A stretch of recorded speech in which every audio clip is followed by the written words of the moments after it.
Chike lived with his mother and two sisters in the village of Umuora. His father had died many years ago. His mother worked very hard to feed and clothe her three children and to send them to school. She grew most of the food they ate: yams, cassava, maize, beans, plantains, and many green vegetables. She also traded in dry fish, palm oil, kerosene, and matches. Chike was now 11 years old, and he had never left his village. Then one day his mother told him that he would be going to Onitsha in the new year to live with his uncle, who was a clerk in one of the firms there. At first, Chike was full of joy.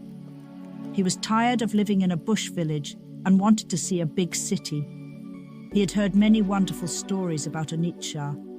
His uncle's servant, Michael, had told him that there was a water tap in the very compound where they lived. Chike said this was impossible, but Michael had sworn to its truth by wetting his first finger on his tongue and pointing it to the sky.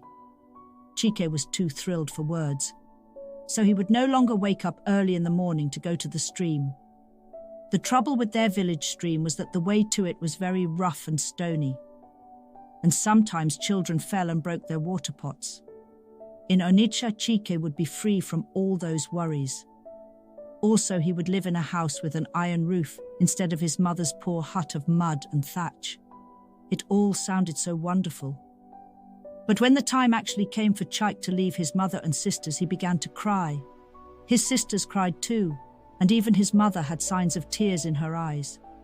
She placed one hand on his head and said, "Go well, my son. Listen to whatever your uncle says and obey him.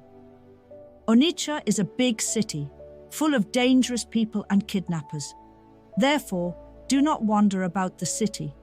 In particular, do not go near the river Niger. Many people get drowned there every year. And Naita.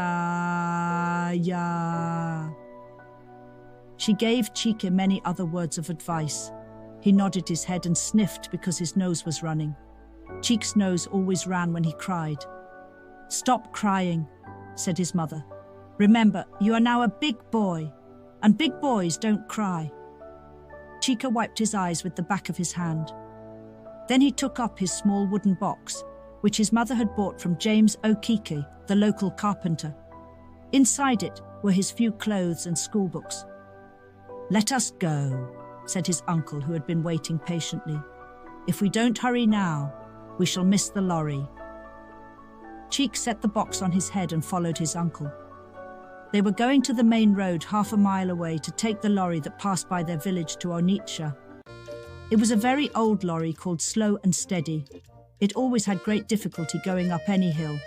Whenever it got to a steep hill, the driver's mate would jump down and walk behind it with the big wooden wedge. Sometimes the passengers were asked to climb down and help push the lorry. The 40-mile journey to Onitsha took Slow and Steady more than 3 hours. Sometimes it broke down completely. Then the journey might take a whole day or more. Chike was, however, lucky on the day he made the journey. Slow and Steady was in good form and did not break down at all. It only stopped after every hill to take a tin of water.